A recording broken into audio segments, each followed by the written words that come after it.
माँ पीताम्बरा जागृति सेवा संस्थान ने आयोजित किया भागवत कथा। पूर्व मेयर श्रीमती सत्या पांडे भागवत कथा में पहुंचकर भगवान श्री कृष्ण का आशीर्वाद प्राप्त किया, जहां पर संस्था के अध्यक्ष अभय नंदन जी महाराज, आयोजक राघवेंद्र प्रताप सिंह, साध्वी चंचल उपाध्याय ने पुष्पगुच्छ और शाल ओढ़ाकर उन्हें सम्मानित किया।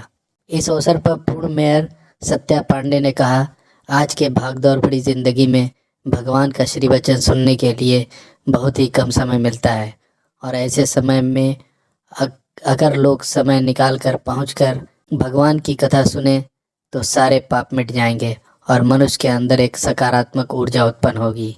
आज के इस भागदौड़ भरी जिंदगी में सभी को भक्ति का शरण लेना ज़रूरी है। इस अवसर पर अनेक गणमान्य लोग उपस्थित थे। गोरखपुर से मोहम्मद यूसुफ की एक्सक्लूसिव रिपोर्ट।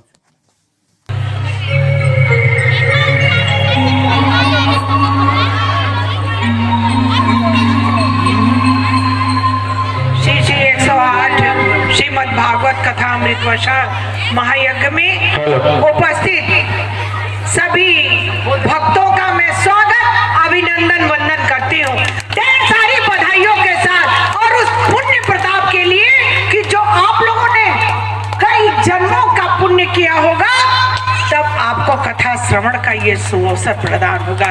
ऐसे शुभ अवसर पर व्यासपीठ पे बैठी मैं ईश्वर से प्रार्थना के साथ कि आपको ईश्वर आपको आशीष दे, माँ सरस्वती आपके कंठ पे विराजे, जो हम भक्तों को इस पाप के सागर में जो हम गोते लगा रहे हैं वो भव सागर पार कराने में आपके मुखारबिंद से जो अमृत वर्षा हो उसमें सहयोगी साबित हो। ऐसी ईश्वरीय कृपा के साथ आपका मैं व्यासपीठ पे बैठे हुए विराजमान और नारी शक्ति में अपने पहले स्थान दिया है।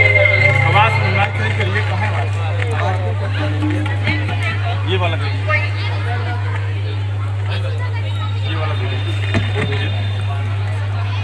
लीजिए उसको। से पधारी हुई साध्वी चंचल उपाध्याय जी का मैं स्वागत करती हूँ। ये खुद ही शंखनाद करने लगा। ये प्रतीक है कि चारों तरफ ईश्वरीय आशीर्वाद का हमें आशीर्वाद प्राप्त हो रहा है। मैं अभयानंद महाराज जी, अध्यक्ष पीताम्बरा शक्तिपीठ उत्तर प्रदेश के, मैं आपके लिए भी ईश्वर से प्रार्थना करती हूँ कि माँ पीताम्बरा के आशीर्वाद से आप इसी तरह सत्कर्मों में लगे रहें, आप स्वस्थ रहें, आपका यश जीवन कीर्ति के आप ऊंचाइयों पर पहुँचते रहें। मैं स्वागत और हृदय से आभार व्यक्त करती हूँ पार्षद पति, इन्होंने प्रतिनिधि लिखा है, मैं महापौर रही तो किसी के पति को मैंने प्रतिनिधि माना ही नहीं था। अब पार्षद पति राघवेंद्र प्रताप सिंह, जो आज उनके आमंत्रण पे मैं, ये मेरा भी कोई पूर्व जन्म का पुण्यकाल था कि आपने मुझे यहाँ आमंत्रित किया, और ऐसे अवसर पर जब कान्हा का, उनके रासलीला का दर्शन प्राप्त हुआ, मैं आपके भी स्वस्थ और यशस्वी जीवन की कामना के साथ आपको शुभाशीष भी देती हूँ और आपका स्वागत भी करती हूँ। आज कई लोग थे, मैं सभी के साथ हमारे बीच में, चलिए मैं सभी को, क्योंकि आरती होने वाला है, मैं यहाँ आयोजक मंडल का जो भी जुड़े हैं सभी का स्वागत करती हूँ।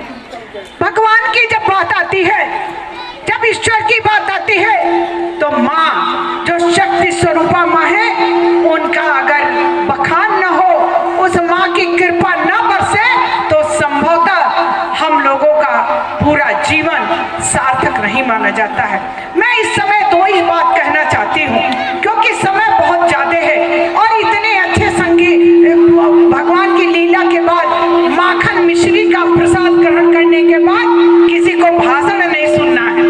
लेकिन एक चीज मैं कहना चाहती हूँ कि वर्ष में जब 2 नवरात्र होता है, नवरात्र तो 4 होता है, तो गुप्त होता है, तो गुप्त में पूजन, कलश रख के पूजन होता है, और एक में तो माँ जगदम्बा का उनका रूप के साथ पूजन होता है।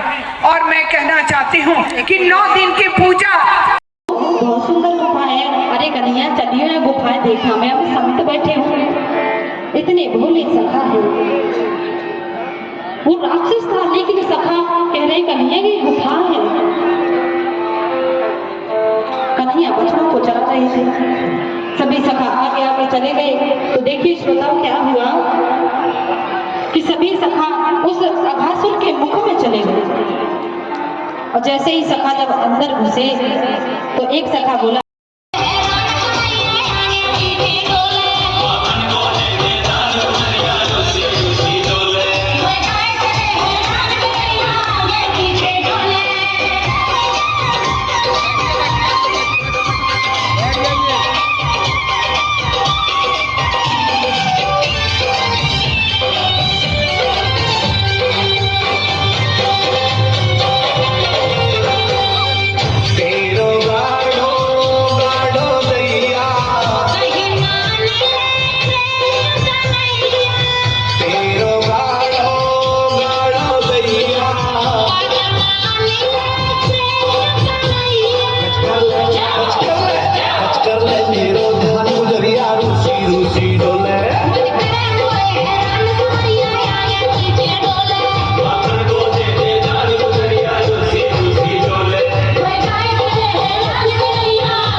दान दिए ना कुछ